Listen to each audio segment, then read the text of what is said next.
The first Fried Pie Festival comes to Tennessee. WBBJ 7 Eyewitness News reporter Ryan Brooks is here in studio to tell us more. Ryan?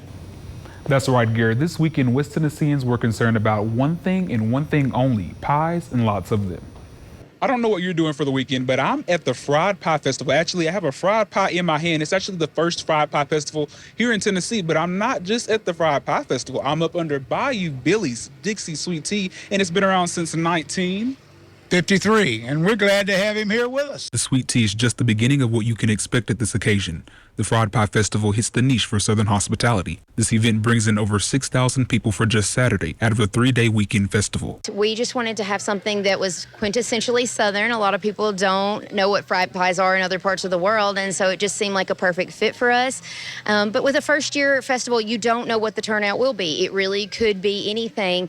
We ended up having over 6,000 people here yesterday. The winner of the Fried Pie Festival is just glad their hard work paid off. We've done a lot of hard work, and we're proud to win.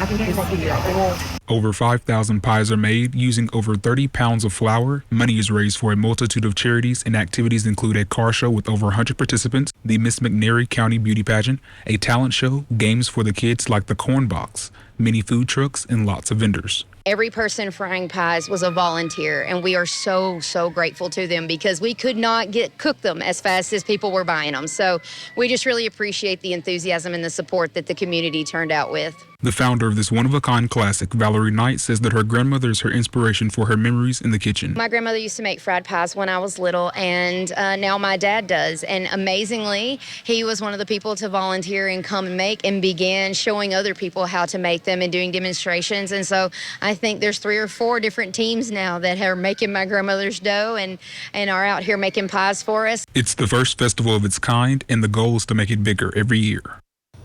The founder says that she didn't anticipate such a massive turnout from people to come all over the region to take part in this festival.